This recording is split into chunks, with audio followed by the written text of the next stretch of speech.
오늘 본문은 민수기 34장 1절부터 15절입니다. 같이 읽겠습니다. 여호와께서 모세에게 말씀하여 이르시되 너는 이스라엘 자손에게 명령하여 그들에게 이르라. 너희가 가나안 땅에 들어가는 때에 그 땅은 너희의 기업이 되리니 곧 가나안 사방 지경이라. 너희 남쪽은 에돔 곁에 접근한 신광야니 너희의 남쪽 경계는 동쪽으로 여매 끝에서 시작하여 돌아서 아그라빔 언덕 남쪽에 이르고 산이나 갈데스바네아의 남쪽에 이르고 또 하살라다를 지나 아스몬에 이르고 아스몬에서 돌아서 애굽 시내를 지나 바다까지 이르니라. 서쪽 경계는 대해가 경계가 되나니 이는 너희의 서쪽 경계니라. 북쪽 경계는 이러하니 대해서부터 호르산까지 그어라. 호르산에서 그어 하맛 어기에 이르러 스닷에 이르고 그 경계가 또 시브론을 지나 하사레난에 이르나니 이는 너희의 북쪽 경계니라. 너희의 동쪽 경계는 하사레난에서 그어 스금에 이르고 그 경계가 또 스밤에서 리블라로 내려가서 아인 동쪽에 이르고 또 내려가서 긴네렛 동쪽 해변에 이르고 그 경계가 또 요단으로 내려가서 염에 이르나니 너희 땅의 사방 경계가 이러하니라. 모세가 이스라엘 자손에게 명령하여 이르되 이는 너희가 제비 뽑아 받을 땅이라. 여호와께서 이것을 9지파 반쪽에게 주라고 명령하셨나니 이는 르우벤 자손의 지파와 갓 자손의 지파가 함께 그들의 조상 가문에 따라 그들의 기업을 받을 것이며 므낫세의 반쪽도 기업을 받았음이니라. 이 두 지파와 그 반 지파는 여리고 맞은편 요단 건너편 곧 헤돈론 쪽에서 그들의 기업을 받으리라. 아멘. 신앙생활을 하면서 누구나 하나님 이런 거 주시옵소서, 저런 것들을 주시옵소서 이렇게 기도를 많이 하게 됩니다. 그런데 그런 기도를 하면서 그냥 침대에 가만히 누워서 움직이지 않고 문기적거리는 사람들, 그리고 하나님 오늘도 저에게 일용할 양식을 주실 줄 믿습니다. 그런데 이런 것도 필요합니다. 또 이 일을 위해서 저것도 주시옵소서 하는 사람들이 있는데 가만히 누워가지고 입만 벌리고 그냥 하늘에서 밥이 내 입속으로 뚝 떨어지기를 기다리는 사람들을 많이 봅니다.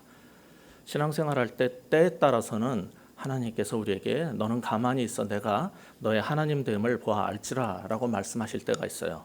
그럴 때는 우리가 들르는 여러 가지 행동들을 정지하고 하나님께서 어떻게 일하시는 걸 봐야 되지만은 대부분의 신앙생활에서 많은 부분은 그렇게 기도하고 입만 벌리고 누워 있으면은 되는 게 아닙니다. 그런 신앙생활을 그리고 신앙관을 그렇게 배우고 기도 응답이 안 됐다더니 또는 하나님이 과연 살아계시느냐 뭐 이런 식으로 투덜거리는 사람들을 보면은 참 답답합니다. 이스라엘에게 하나님은 너 행복자여, 행복한 이스라엘이라고 했어요. 그런데 행복한 이스라엘이 되기 위해서 어떤 방식으로 하나님께서 이끄셨는가를 여러분이 좀 아실 필요가 있습니다. 하나님은 이스라엘에게 젖과 꿀이 흐르는 가나안 땅을 주셨어요. 그런데 그것을 어떻게 얻게 되었어요? 그게 우리가 조금 전에 읽었던 1절, 2절입니다. 다시 한번 보겠습니다. 여호와께서 모세에게 말씀하여 이르시되 너는 이스라엘 자손에게 명령하여 그들에게 이르라. 너희가 가나안 땅에 들어가는 때에 그 땅은 너희의 기업이 되리니 곧 가나안 사방 지경이라. 자, 주신 땅이 있는데 그 땅이 어떻게 할 때에 기업이 된다고 그랬습니까? 가나안 땅을 얻는 길은 무엇입니까? 요단강을 건너서 들어가야 되는 거예요. 그럴 때 기업이 되는 것이 가만히 있으면은 누가 이거 여기 있으니까 하나 이거 그냥 사세요 뭐 이렇게 되는 게 아니에요. 여러분이 인생을 살다가 내 앞에 펼쳐진 홍해 같은 그러한 장애물이 있을 때 그걸 보면서 탄식만 할 게 아니라 저 홍해를 물을 없애주시옵소서 그럴 게 아니라 말씀을 의지해서 첫 발을 내디딜 때 홍해가 갈라지는 것이고, 그리고 이렇게 가나안 땅에 들어갈 때든지 무슨 하나님께서 응답하심을 받을 때 해야 할 일들은 똑같은 패턴이 있어요. 하나님 지금 양식이 없어 정말 기근이 들었습니다. 힘듭니다. 그럴 때 하나님께서 축복하셔서 어떤 사람의 논밭에 예를 들어서 쌀을 주셨다. 그러면 우리는 추수를 해서 도정을 해가지고 밥을 지어서 먹어야 되는 거지 가만히 누워서 입 벌리고 내 입에 다 따끈한 밥이 들어오기를 기다리는 그런 방식으로 신앙생활을 하는 게 아닌 거죠. 그래서 여기에서는 하나님께서 주신 약속의 땅이지만 그 약속의 땅을 얻기 위해서는 우선은 그 안으로 들어가야 됐어요. 근데 그것을 들어간다는 것은 지금까지 봐왔던 것처럼 수많은 전쟁을 거친 거였어요. 그리고 앞으로 그런 일이 없을 것이냐? 그렇게 보장되지 않아요. 신앙생활은 하나님을 믿었기 때문에 그냥 모든 게 한꺼번에 축복으로 은혜로 값없이 다 주어졌다고 해가지고 가만히 있으면 되는 게 아니에요. 여기에서 말하는 것처럼 그 땅이 너희 기업이 되기 위해서는 하나님께서 전쟁에서 승리를 약속하셨으면 전쟁을 해야 되는 겁니다. 우리가 해야 될 도리를 하고, 그것은 우리가 구원받는 것도 똑같은 거예요. 우리는 믿음으로 은혜로 구원을 받지만은 그 말은 다른 말로 해서 무슨 뜻이냐면 하나님 말씀을 매일매일 순종하면서 행하는 삶이에요. 이 두 가지가 다른 게 아닙니다. 따라서 여러분이 약속의 땅을 정말 기업으로 얻으려면은 여러분은 가나안 땅에 말씀과 함께 발을 내딛는 그러한 삶을 사셔야 되는 거예요. 그래서 이제 눈앞에 그토록 기다렸던 그 약속의 땅이 이제 눈앞에 있는 거예요. 그런데 우리가 읽었던 이 34장은 뭐냐면 이스라엘이 가나안 땅에 들어가 정착하기 전에 주님께서 어떻게 이스라엘에게 인도하실 것인지 그 청사진을 보여주는 그런 곳입니다. 이스라엘에게 주실 그 가나안 땅, 그 가나안 땅의 사방 경계가 어떠한지 그 큰 그림을 보여주시면서 이제 그들을 그곳으로 이끌어 들이시는 거죠. 먼저 남쪽 경계선을 보여주는 게 3절부터 5절까지입니다. 이건 뭐 다시 읽어보면은 굉장히 모르는 지명들이 계속 나오기 때문에 좀 힘들 거예요. 그래서 우리 교회가 나중에 이제 새로운 예배 처소로 이사를 하게 되면은 이렇게 설교할 때 옆에 같이 스크린이 있어서 지도를 보면서 같이 할 수 있으면은 쉬울 텐데, 제가 지금 말로 해봤자 저나 여러분이나 같이 이게 파악이 안 되기 때문에 좀 힘들어서, 그런데 여기 보시면은 약속의 땅의 남쪽 국경이 뭐냐면 염해라고 되어 있는데, 염해를 우리들은 뭐라고 불러요 지금? 사해라는 그곳입니다. 그곳에서 시작해서, 그러니까 이스라엘의 지도를 안 떠오르시는 분은 여러분이 혹시 갖고 계신 성경, 우리 교회에서 주로 많이 갖고 계신 성경도 맨 뒤에서 보면 첫 번째 지도가 출애굽과 가나안 정복이 있는데 거기에 사해가 있을 거예요. 그걸 보시면은 그 밑에 쪽, 그 오른쪽이 뭐냐면 에돔 땅이고, 그 아래 계속 내려가면 지금의 사우디아라비아도 있지만은 또 이집트, 아프리카 북쪽에 이집트 경계가 있는데, 이 이스라엘이 이집트에서 출애굽을 했잖아요. 그래가지고 지금 쭉 올라오는데 남쪽 경계가 어디라고 그러냐면은 사에서부터 시작해가지고 처음에 광야 생활을 시작하던 신이라고 했는데 신광야, 가데스 바네아를 지나서, 근데 여기 재미있는 말이 뭐라고 써 있냐면은 지금 성경 구절에 5절에 보면은 애굽 시내를 지나 바다까지 이르니라. 그런데 애굽 시내가 뭡니까? 이게 다운타운을 얘기하는 게 아니에요. 애굽 시내를 거쳐서 이렇게 운전해서 뭐 이런 시내가 아니라, 이거는 그 지역의 와디라고 여러분 중학교 때 지리 시간에 배우셨죠. 그 중동이나 이 지역의 와디는 비가 한창 내리면은 개울이 형성이 되는데, 그러다가 건기가 되면 사라져서 안 보여요. 그런데 그 작은 시내, 이 와디를 얘기하는 겁니다. 이집트 북쪽에 있는 그 와디부터, 시내부터 어디까지? 바다까지. 그 와디부터 시작해서 바다는 어디겠어요? 지중해를 얘기하는 거죠. 그 남쪽 경계가 애굽의 와디부터, 작은 개울부터 시작을 하지만은 그 바다까지를 잇는 모든 영역이 남쪽 경계다라는 걸 말씀하시고, 서쪽 경계를 말할 때 6절에서 서쪽 경계는 대해가 경계가 되나니 할 때, 대해는 뭐겠어요? 역시 그 지역에서 제일 큰 바다는 역시 지중해입니다. 그럼 북쪽 경계는 어디냐면은 7절부터 9절까지인데 같이 한번 읽어볼까요? 북쪽 경계는 이러하니 대에서부터 호르산까지 그어라. 호르산에서 그어 하마더기에 이르러 스타트 이르고, 그 경계가 또 시브론을 지나 하사레난에 이르나니 이는 너희의 북쪽 경계니라. 여기 7절에 있는 호르산은 우리가 앞에서 봤던 이 민수기 33장 그 38절에서 아론이 어디서 죽었죠? 그 호르산이 아니에요.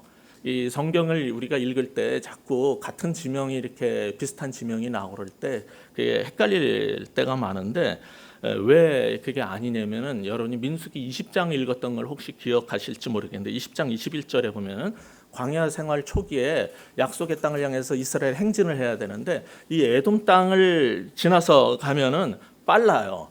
그런데 에돔 왕이 자기 영토로 이스라엘 지나가지 못하게 하니까 20장 22절에 보면은 가데스를 떠나 호르산에 이르렀다 그래요. 그러니까 출애굽해 가지고 이집트 북쪽에서 이제 그 이스라엘 지금 땅 쪽을 향해서 가는데 초기에 이스라엘의 북쪽 그러니까 이 남방 경계선에서 처음에 출발을 할 때가 어디였어요? 에돔 땅 근처에 그 신광야였고 거기에서 호르산 얘기가 나온 거예요. 그래가지고 20장 23, 4절에 보면 여호와께서 에돔 땅 변경 호르산에서 그 다음에 너는 나중에 여기서 이렇게 지나갈 수 없으니까 어떻게 해라 하는 얘기가 이제 조상에게 돌아갈 것이고 약속의 땅에 너는 못 들어간다. 이런 걸 미리 알려주셨었죠. 그러니까 그때 죽었던 호르산이 어디에 있는 거겠어요? 이스라엘의 북쪽에 있겠어요? 남쪽에 있겠어요? 예, 남쪽에 있죠. 근데 지금 7절에 이거는 어딜 얘기하고 있어요? 북쪽 경계. 이거 다른 산이에요. 예. 그래서 이거는 완전히 다른 지역입니다. 그래서 7절에서 말하는 게 가나안 땅의 그 북쪽 지역을 얘기하는 거지 이 아론이 죽었던 그곳을 얘기하는 게 아니에요. 그렇다면 그 굉장히 이상한 얘기예요. 지난번에 우리가 33장에서 아론이 호르산에서 죽는 얘기를 봤는데 40년 동안 광야 행진을 했거든요. 이집트에서 나와가지고 그 이집트 북쪽에서 쭉 해서 계속 약속의 땅을 향해서 가다 40년을 행진하고 돌아와가지고서는 아론이 어디서 죽었어요? 호르산에서 죽었으면은 그 어디서 죽은 거예요? 첫 출발한 데서 죽은 거예요. 그들은 하나님께 불순종했고 1세대 대표였고 하나님은 그들과 함께 약속의 땅에 들어가지 않고 믿음으로 순종하는 갈렙과 여호수아와 그 후손들과 들어가기로 결심하셨어요. 그래서 1세대를 거기에서 이제 치웁니다. 그러니까 기껏 40년을 돌고 돌아가지고 이제 들어갈 그 가나안 땅을 바라보고 죽은 그 호르산이 어디 있는 거라고요? 첫 출발했던데, 처음 시작했던데, 글로 돌려놓고 거기서 죽고 그리고 2세대와 함께 들어가는. 저는 이걸 보면서 너무 충격적이지만은 또 하나님의 역사는 놀라우시지만은 한편으로 너무 슬퍼요. 솔직히 말해서 모세와 아론과 그 지도자들이 뭘 그렇게 크게 잘못했습니까? 백성들이 말을 안 듣고 불순종하고 그거를 물론 하다가 보니까 인간이니까 지도자들 실수할 때가 있고 잘못할 때가 있어요. 그런데 그것을 그렇게 40년을 방황했는데 제자리에 돌아온 거예요. 그리고 거기서 죽어요. 처음에 시작할 때 20장에서 그 얘기할 때 뭘 얼마나 믿었겠어요, 그 얘기를. 다 들어간 다음에 혹시 내려서 죽는 건가 이렇게 생각할 수도 있었겠죠. 근데 그게 아닌 거였어요. 결국은 제자리로 돌아와서 거기서 죽고 그 다음 세대가 지금 모세의 인도로 그 약속의 땅에 들어가야 되는 거죠. 참 슬픈 얘기고 이것이 이스라엘의 역사이고 또 어떻게 보면 우리 인생의 한 단면이기도 하고 이런 게 참 아픔이에요. 근데 그러면은 여기서 말하는 호르산은 어딜까? 이 8절 9절을 보시면은 하맛 어귀라고 번역된 르호 하맛하고 지중해 사이에 있는 어느 산일 거예요. 그렇다면 그 지역이 어디냐면 지금의 레바논인데 레바논에서 산 중에 제일 높은 산 그러면은 뭐라고 보냐면 우리는 헤르몬산이라고 봐요. 그래서 아마 여기서 호르산은 헤르몬산의 옛 지명이었을 것이다 라고 학자들은 많이 보고 있습니다. 그 다음에 이제 이런 것이 쭉 진행이 되다가 10절, 12절에 가면은 마지막으로 동쪽 경계를 알려주시는데 10절부터 우리 12절을 같이 읽어볼까요? 너희의 동쪽 경계는 하사레난에서 그어 스밤에 이르고 그 경계가 또 스밤에서 리블라로 내려가서 아인 동쪽에 이르고 또 내려가서 긴네렛 동쪽 해변에 이르고 그 경계가 또 요단으로 내려가서 염에 이르나니 너희 땅의 사방 경계가 이러하니라. 여기 긴네렛 호수는 누가복음 5장 1절에 나오는 게네사렛 호수. 그 게네사렛 호수는 또 뭐냐면은 갈릴리 호수의 옛 지명이에요. 그러니까 거기부터 여러분이 사해 위쪽에 갈릴리 호수 거기부터 시작해서 요단강을 따라서 쭉 내려서 사해에 이르는 선을 그어보라는 거죠. 그게 너희의 동쪽 경계다. 아니 근데 이상한 게 있어요. 12절에 보면은 이 요단강 동쪽 영토 얘기를 안 해요. 거기는 우리가 32장에서 이미 봤던 것처럼 르우벤과 갓과 므낫세 일부 사람들이 자신이 원하는 땅은 바로 여기입니다. 여기가 정말 초장이 좋고 우리가 목축업을 하는데 여기가 너무 좋아 보이니까 우리는 약속의 땅 필요 없고 그냥 여기서 살래요.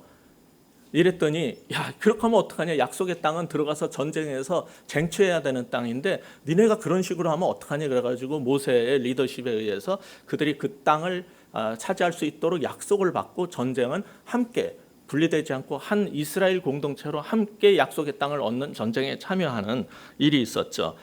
그때 주어진 땅이 있는데 거기에 대해서 모세는 언급하지 않아요. 숫자 말하지도 않아요. 이스라엘의 영토에 들어가지 않아요. 왜냐하면 모세는 하나님으로부터 주어진 그 땅의 경계를 얘기하지 인간이 여기가 좋사오냐고 우리가 차지하겠다는 땅은 하나님의 약속의 땅의 경계에 들어가지 않아요.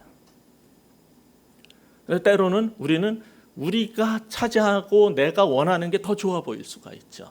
근데 그것은 하나님이 약속한 그 땅의 경계선 밖이라는 거예요. 지금까지 본 것처럼 하나님께서는 이스라엘에게 거할 지역의 경계를 정해 주셨어요. 그게 무슨 말이냐면은 이스라엘은 앞으로 아무리 강성해져도 자기네들이 원한다고 옆에 나라를 침략하고 쳐들어가서 땅 뺏어먹기 그런 걸 해가지고 백성들이 힘들게 하고 전쟁을 일으키고 주변의 나라들을 힘들게 하는 일을 하면 안 된다는 거예요. 이거는 사실 우리가 지난주에 사도행전에서 바울의 아레오파고 설교에서도 본 것과 같아요. 거기 17장 26절에서 여러분 기억하실 겁니다. 인류의 모든 족속을 한 혈통으로 만드사 온 땅에 살게 하시고 그들의 연대를 정하시며 거주의 경계를 한정하셨어요. 이스라엘에게는 그 거주의 북쪽의 경계가 어디고 동쪽의 경계가 어디까지고 서쪽은 지중해로 막혔으니까 나가지 말고 남쪽은 어디까지다라는 경계를 딱 주셨어요. 그들이 아무리 강대국이 되고 축복을 받고 힘이 생겨도 너희는 이곳이 약속된 땅이니까 여기서 살아라는 거예요. 근데 우리는 무슨 생각을 갖고 있냐면 주여 내게 축복해 주시고 힘을 주셔서 더 크게 더 넓게 갖게 해주세요. 근데 이스라엘이 전통적으로 자기네 영토라고 말한 게 단에서 브엘세바까지 남쪽과 북쪽의 끝을 얘기하는데 지금 여기에서 얘기하는 이 경계를 보면은 그걸 넘어서요. 훨씬 큰 땅을 준 겁니다. 그러면은 학자들은 그 말을 무엇이라고 보냐면 사람들이 거주하고 농경할 수 있는 그 땅의 영역만을 얘기한 걸 거다. 그러면은 하나님은 그거보다 더 넓은 영역을 주셨지만은 적어도 그 안에서 이스라엘을 움직였다는 얘기예요. 이스라엘은 밖으로 나가지 않았어요. 왜냐하면 이곳이 하나님께서 우리에게 허락하신 경계라는 걸 알았어요. 인생에는 바운더리가 있어요.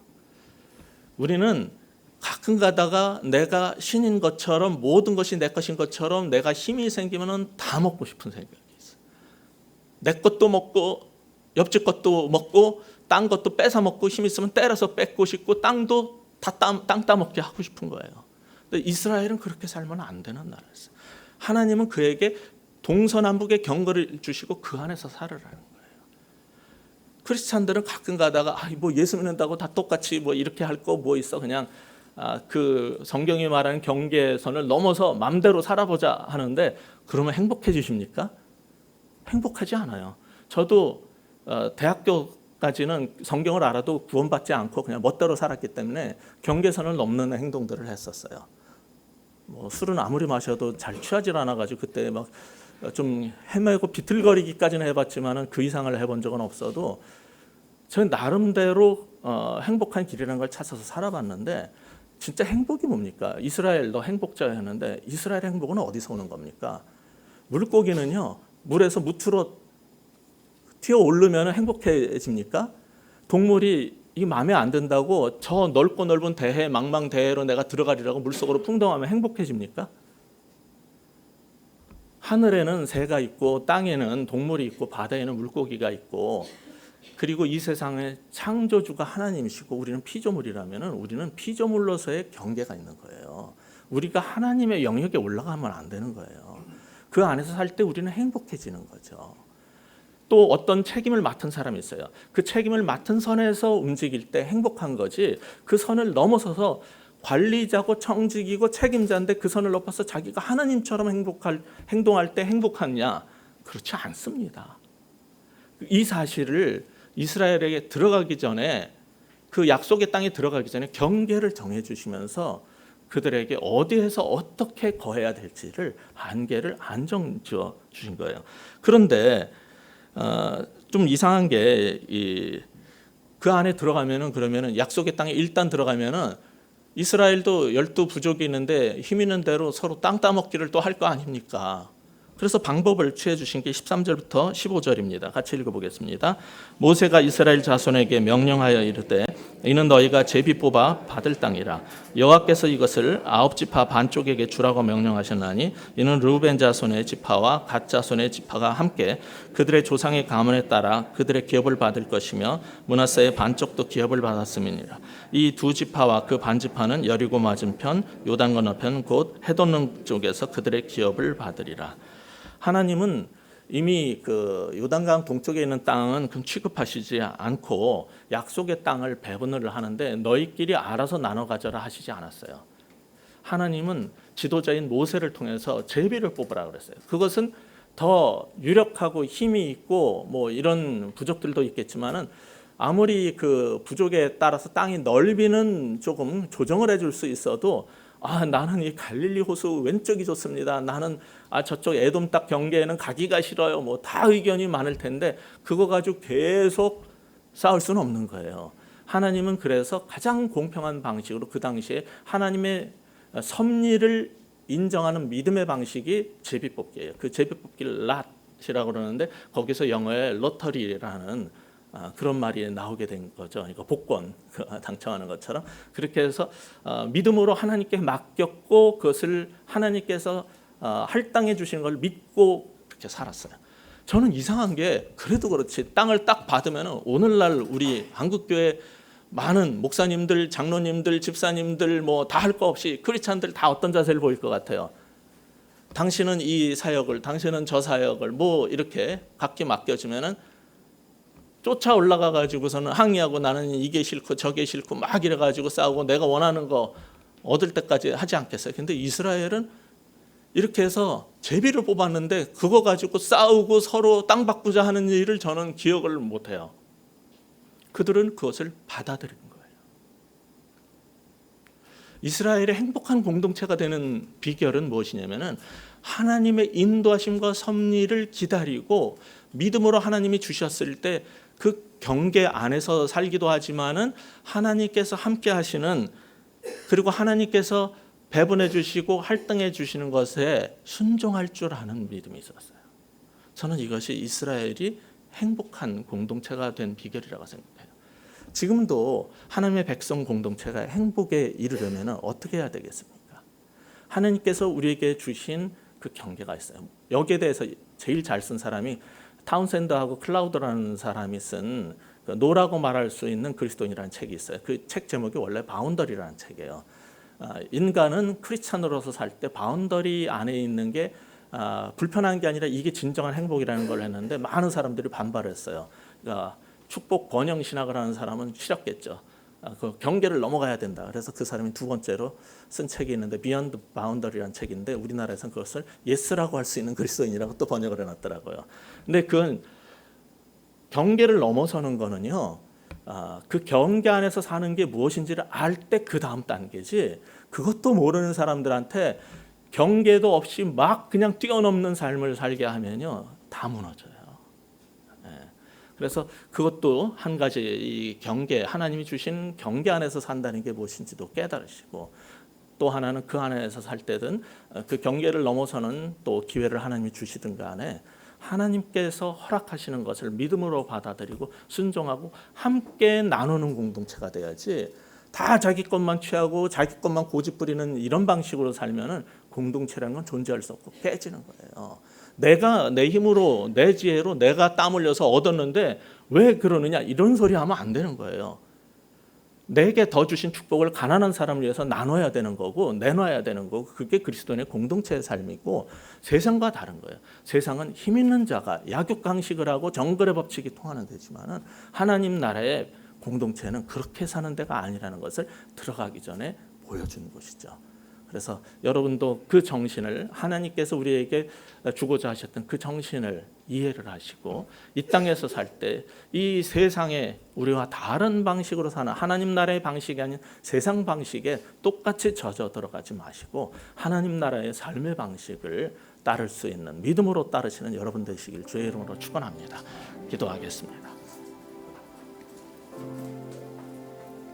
하나님, 살면서 우리가 정말 경계도 없이 선도 없이 망나니처럼 날뛰던 때가 없었는지 돌아보게 해주시고, 회개하고 주님을 만났으면 또 주께서 말씀 가운데 정해주신 그 바운더리 안에서 살아야 함에도 불구하고 그것을 자꾸 뛰어넘어가려고 하는 아직도 사라지지 않은 죄성을 용서하여 주시옵소서. 그 욕심과 야망을 하나님 십자가에 못 박게 하여 주시옵소서. 그리고 그 안에서도 형제들끼리 서로 나누고 싸우고 찢고 물고 뜯고 욕심으로 서로를 멸시하고 무시하고 내 것을 취하려 하기보다는 함께 나누는 공동체가 되게 하여 주옵소서. 하나님이 그 정말 기여보를 낫으로 주신 그것을 주님 기쁨으로 받고 함께 공유하고 함께 살아가는 아름다운 하나님의 참 이스라엘 되도록 주여 도와 주시옵소서. 우리 한 1분만 통성으로 같이 기도하실 때 주여 지금까지의 삶을 돌이키고 하나님 나라의 삶의 방식으로 살겠나이다. 여러분의 입술로 한번 고백하는 시간 갖겠습니다. 아버지 하나님, 우리 입술을 열어서 고백하오니 주여 하나님이여, 약속의 땅에 들어가기 전에 하나님께서 하셨던 그 말씀과 그 정말 지침처럼 우리도 살아가게 도와주시옵소서. 세상 사람들과 똑같이 살지 않게 하여 주시옵소서. 세상 방식에 물들지 않게 하여 주시옵소서. 하나님이여, 우리가 하나님 나라의 법칙대로 하나님 나라의 방식대로 함께 살아가는 아름다운 공동체를 만들어갈 수 있는 우리의 신앙 되게 하여 주시옵소서. 하나님, 우리가 행복한 이스라엘이 되기 위한 것이 이 길이라면은 그 행복의 길을 믿음으로 걷게 하여 주시옵소서. 말씀으로 시작하고 말씀대로 살고 말씀으로 마무리할 수 있는 우리 모두 되게 하여 주시옵소서. 이제는 예수 그리스도의 은혜와 아버지 하나님의 그 크신 사랑과 성령님의 우리를 새롭게 하시고 새로운 각오로 일어서게 하시는 그 능력이, 그 은사가 이제 이 예배를 통해서 다시 한번 주께 아뢰고 새로운 결심으로 이 자리를 떠나 주께서 보내시는 삶의 자리로 떠나가는 주의 백성들 머리 위에, 그 가정 위에, 그 일터 위에 지금부터 영원토록 함께 하시기를 간절히 축복하며 기도하옵나이다. 아멘.